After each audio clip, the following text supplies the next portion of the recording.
सर्वप्रथम सर्वांना श्री स्वामी समर्थ.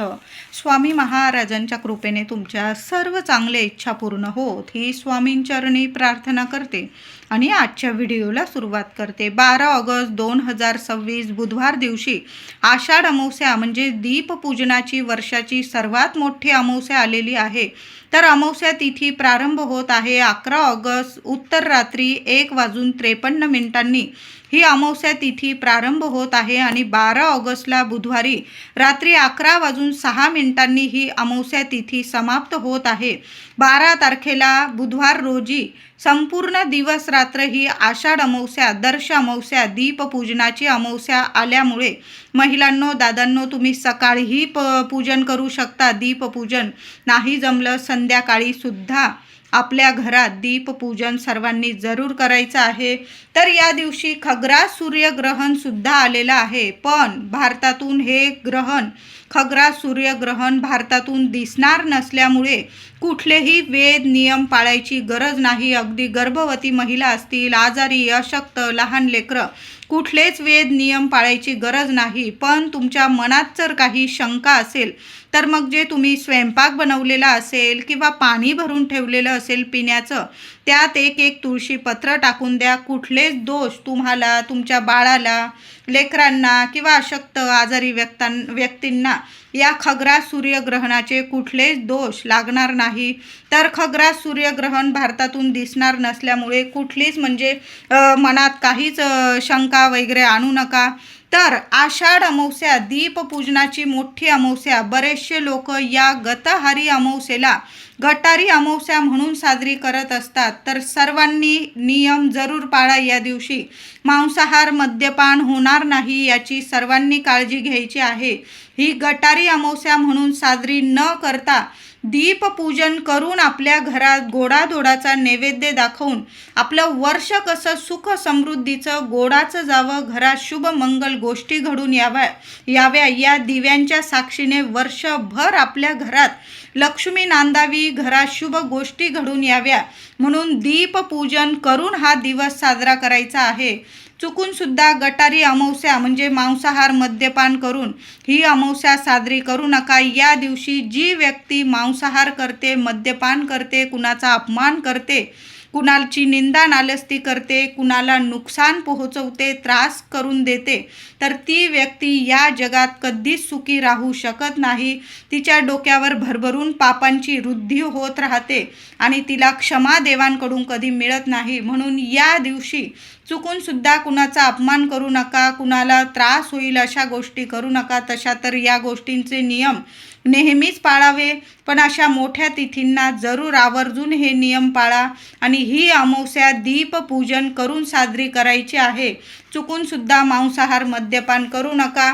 तर अमावस्या तिथीत तुम्हाला कुणी काही वस्तू दिल्या तर चुकून सुद्धा घ्यायची चूक करू नका आणि खायची चूक तर अजिबात करू नका. तुम्हाला पांढरी मिठाई दिली, कुणी दही साखर दिलं, ओलं खोबरं दिलं किंवा पांढऱ्या वस्तू दिल्या खायच्या वगैरे तर घेऊ नका आणि चुकून सुद्धा खायची चूक करू नका. मी म्हणत नाही की जग वाईट आहे, असं नाही, पण कुणी म्हणजे असे व्यक्तीसुद्धा या जगात आहे की समोरच्या व्यक्तीची प्रगती बघवले जात नाही काही व्यक्तींना. तर अशा व्यक्तींकडून म्हणजे गोड बोलणारे असतात आणि मनातून प्रगतीवर जळणारे लोक पण असतात. अशा व्यक्तींकडून आता आपल्याला सर्वांचेच मनं माहीत असतात असं नाही. तर या दिवशी कुणाकडूनच काही घेऊ नका. वर्षाची मोठी अमावस्या आलेली आहे. कुणी या पांढऱ्या रंगाच्या किंवा खायच्या प्यायच्या वस्तू दिल्या तर घेऊ नका आणि खायची चूक करू नका आणि घरी न्यायची चूक करू नका. मुलांना सुद्धा हा नियम समजावून सांगा सर्वांनी. दीपपूजनाची अमावस्या या दिवशी दिव्यांची पूजा कशी करावी थोडक्यात सांगते. तर या दिवशी घरात जेवढे दिवे असतील तुमच्या नवे जुने घसून पुसून स्वच्छ करा. तुम्ही आदल्याच दिवशी जरी अमावस्येच्या आदल्याच दिवशी जरी घसून पुसून स्वच्छ करून ठेवले तरीही चालेल. अमावस्येला एका पाटावर लाल कपडा अंथरून घ्यायचा आहे. तुम्ही जर देवघरात पूजा करत असाल तर तुम्ही तसं करू शकता किंवा तुम्ही एका पाटावर वेगळी पूजा मांडली तरीही चालेल. पाटा कलशावर प्रथम गणपती बाप्पांची स्थापना करून घ्या. 2 विड्याची पानं सुपारी मांडून प्रथम गणपती बाप्पांची पूजा करा.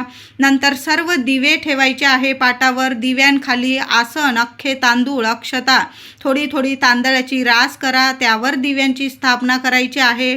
पाटाभोवती थोडी रांगोळी काढा. हळदी, कुंकू, पिवळी फुलं, दुर्वा, आघाडा अर्पण करून प्रथम गणपती बाप्पांची पूजा करा. नंतर हळद, कुंकू, पिवळी फुलं किंवा लाल फुलं, दुर्वा, आघाडा अर्पण करून सर्व दिव्यांची पूजा करून घ्यायची आहे. गोड नैवेद्य दाखवा. तुम्ही खीर बनवलेली असेल किंवा शिरा, तुम्ही जो गोड नैवेद्य बनवलेला असेल, दूध, साखर, खडी साखर, गूळ, खोबरं याचा नैवेद्य, गोड नैवेद्य दाखवून घ्यायचा आहे. देवघरात सुद्धा नैवेद्य दाखवा. वेगळी पूजा पाटावर मांडलेली असेल, दिव्यांना सुद्धा नैवेद्य दाखवा. या दिवशी 1, 5, 7, 9, 11 कणकेचे दिवे तयार करून आपल्या घरातील देवांना, दिव्यांना आणि नंतर मुलांना ओवाळायची परंपरा आहे, जुनी परंपरा आहे. तर कणकेचे दिवे कसे बनवावे? तर साधी कणिक घ्यायची आहे, गव्हाचं पीठ घ्यायचं आहे, त्यात गूळ आधी पाण्यात विरघळून घ्या. थोड्या वेळ गूळ पाण्यात टाकून ठेवा. तुम्हाला जेवढं कणिक मळायला पाणी लागेल तेवढं पाणी घ्या. जेवढा गूळ लागेल तुम्हाला त्या पाण्यात टाकून द्या. तो गूळ वितळल्यानंतर, विरघळल्यानंतर तुम्ही कणिक मळून घ्यायची आहे आणि एकमुखी दिवे तुम्हाला 1, 5, 7, 11 अशा पद्धतीने दिवे तुम्ही बनवून घ्यायचे आहे. आता एवढे नाहीच बनवता आले तर महिलांनो काय करायचं आहे?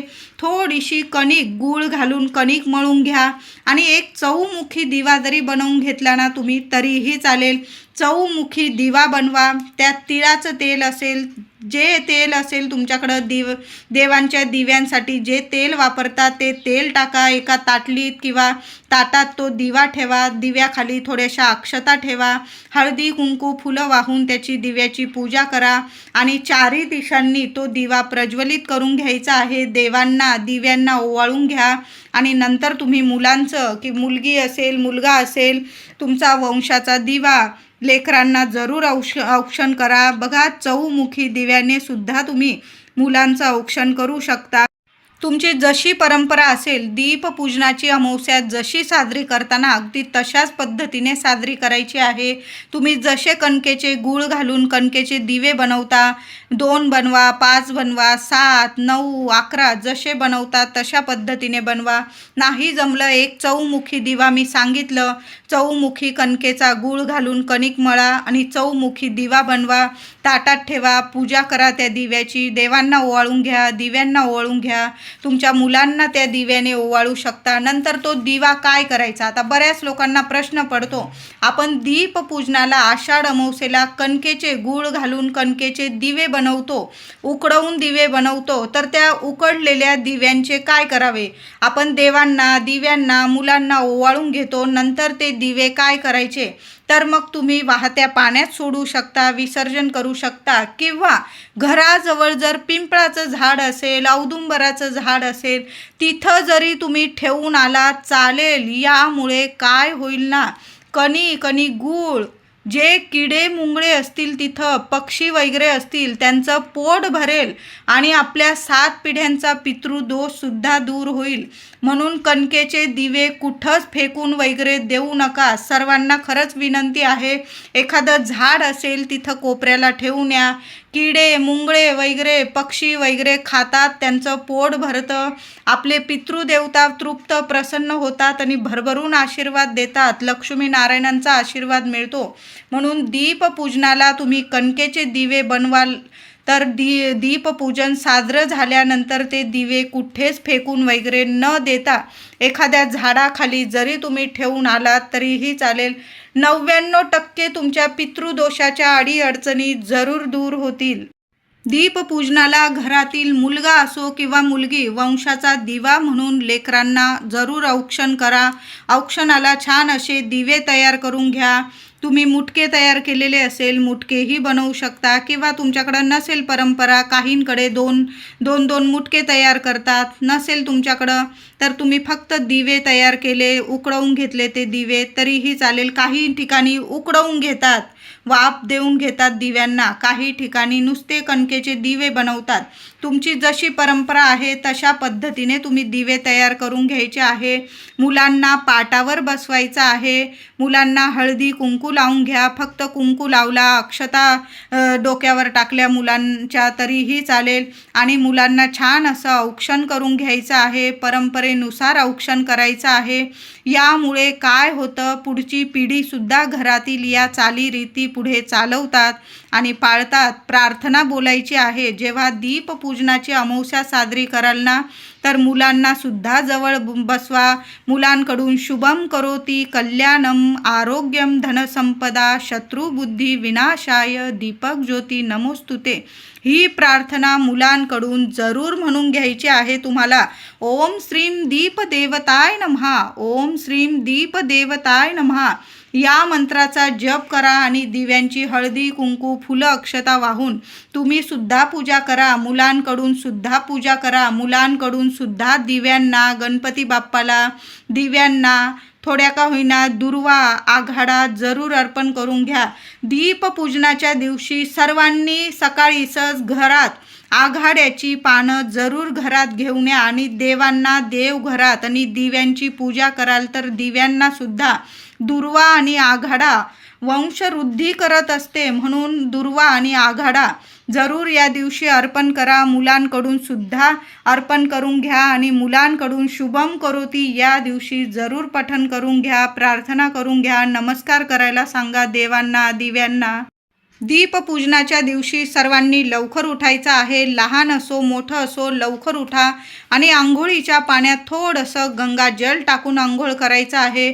महिलांनो, थोडं खडं मीठ जरी टाकलं तरीही चालेल. शारीरिक मानसिक त्रास दूर होतील आणि भरभरून प्रगती होईल. कुणाची नजर बाधा लागलेली असेल तर ती सुद्धा नष्ट होईल. तुमच्याकडं जर तुरटीचा खडा असेल तर थोडी थोडी तुरटीसुद्धा तुम्ही आंघोळीच्या पाण्यात टाकू शकतात. यामुळे सर्व नजर बाधा शत्रुपीडा नष्ट होते आणि भरभरून दिवस रात्र मुलांची आपली प्रगती सुरू होते. आंघोळीनंतर उंबरठ्याची हळदी कुंकू वाहून पूजा करायची आहे. प्रथम हळदीचं लेपन करून घ्या. महिलांनो, दाराशी रांगोळी काढा. उंबरठ्यावर हळद आणि गोमूत्र याचं लेपन करून घ्यायचं आहे आणि उंबरठ्यावर मुठभर तांदूळ तुम्हाला ठेवून द्यायचे आहे. सकाळी 12 वाजेपर्यंत जरी केलं तुम्ही चालेल. 12 वाजेच्या आत उंबरठा पूजन करून घ्या. सकाळी लवकर करण्याचा प्रयत्न करा. लहान लेकरं आहे, नाही जमत, थोडा उशीर झाला, 10-11 वाजले चालेल. उंबरठ्याची छान पूजा करा. हळदीचं लेपन झाल्यानंतर उंबरठ्याची हळदी कुंकू फुलं अक्षता वाहून माता लक्ष्मीच्या पावलांची पूजा करा. दोन्ही वेळेला उंबरठ्याशी दिवे लावता आले तर जरूर लावा आणि उंबरठ्यावर एका मातीच्या पंतीत तुम्हाला मुठभर अख्खे तांदूळ ठेवून द्यायचे आहे. त्या तांदळावर 2 किंवा 5 अख्ख्या लवंगा ठेवा. चांगल्या बघून घ्या. 2 भीमसेन कापराचे तुकडे ठेवा. तशाच त्या वस्तू एका कोपऱ्याला ठेवून द्यायच्या आहे. जिथं कोणाचा पाय लागणार नाही अशा बाजूला ठेवून द्या, पण उंबरठ्यावरच ठेवा. तांदळाचा हा उपाय दीप अमावस्येला महिलांनो जरूर करा. कितीही तुमच्या घराला वास्तुदोष असो, पितृदोष असो, अडीअडचणी असो, कुणाची नजर बाधा काळी नजर लागलेली असेल तुमच्या घराला, संपूर्ण तिथंच नष्ट होऊन जाईल. म्हणून हा उंबरठ्यावर उपाय जरूर करा. अख्खे तांदूळ, मुठभर तांदूळ एका मातीच्या पंतीत जरूर ठेवा. त्यावर लवंग ठेवा, भीमसेन कापूर ठेवा. दिवसभर राहू द्या. रात्री 7 वाजेनंतर तुम्ही ती वाटी मध्यभागी उंबरठ्यावर घ्या. येण्या जाण्याच्या रस्त्यात आणि भीमसेन कापूर सोबत त्या वस्तू जाळून टाकायच्या आहे. भीमसेन कापूर अजून जाळावा लागला चालेल, पण हा उपाय सर्वांनी जरूर करा. जसे ते तांदूळ जळतात, तो कापूर जळतो, त्या लवंगा जळतात ना, तर घराची इडापिडा, नजरबाधा, शत्रुपीडा तिथंच नष्ट होते आणि घराचा वास्तुदोष जो पितृदोष असतो तो नष्ट होऊन आपली वास्तू प्रसन्न होते.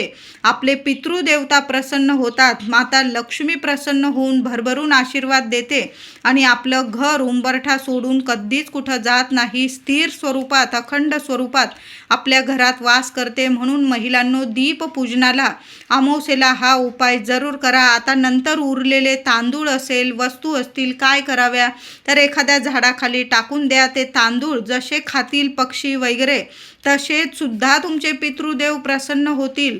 म्हणून तांदळाचा हा उपाय सर्वांनी जरूर करा. या दिवशी छान अशी शेगडीची पूजा करायची आहे. उंबरठ्याची पूजा करून झाल्यानंतर लगेच महिलांनो शेगडीची पूजा करून घ्या. आधी मांसाहार वगैरे केलेला असेल शेगडीवर तर शेगडी स्वच्छ पुसून घ्या, किंवा धुवत असाल तुम्ही पाण्याने तर धुवून घ्यायचं आहे. शेगडीवर हळदी कुंकू ओलं करा आणि त्या हळदी कुंकवाने, ओलं हळदी कुंकवाने एक स्वस्तिक काढा. स्वस्तिकच्या आजूबाजू 2-2 रेषा काढा. हळदी कुंकू, फुलं, अक्षता असं वाहून तुम्ही पूजा करून घ्यायची आहे. शेगडीला दोन्ही हात लावा. माता अन्नपूर्णेला तुम्हाला प्रार्थना करायची आहे. अग्निदेवतेला प्रार्थना करा.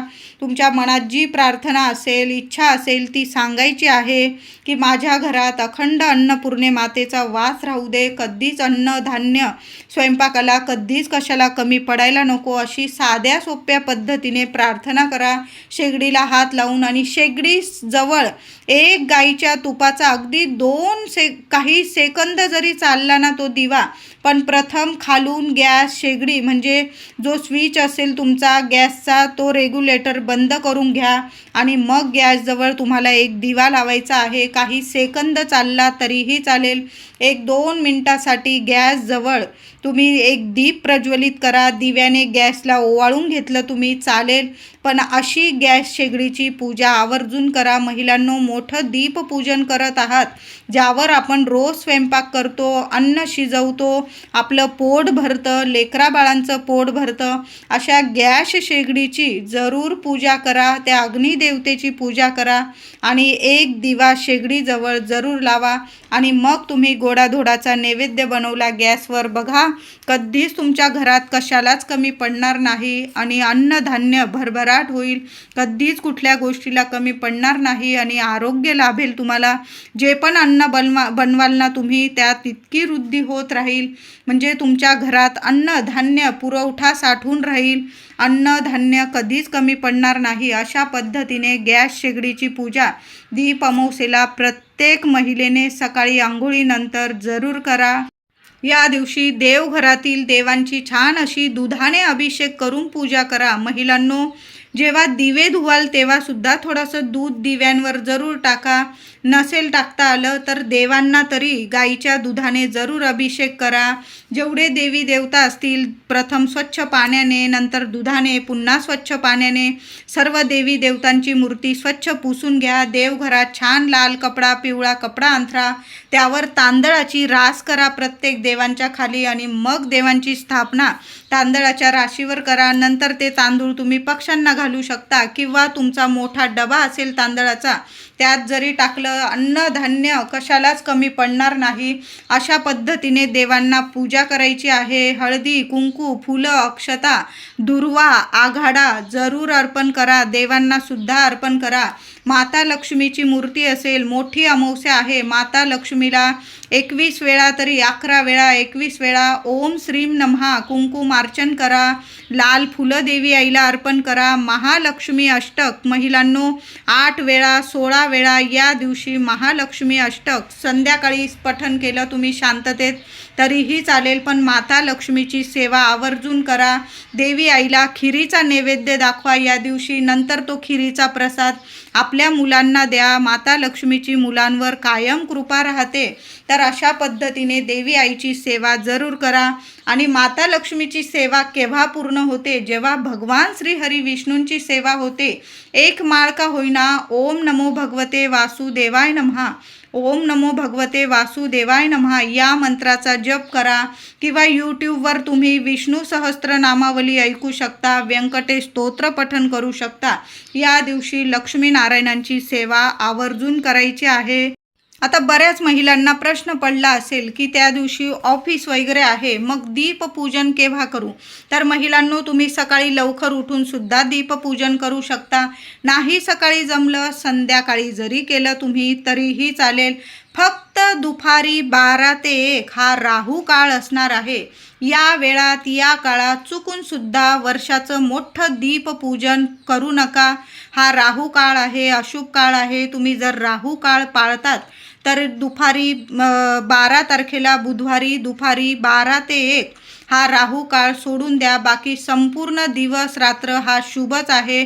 मुलांचं औक्षण असेल या 12 ते 1च्या दरम्यान 1 तासात फक्त करू नका. दीपपूजन या वेळेत करू नका. बाकी सकाळी संध्याकाळी तुम्ही करू शकता.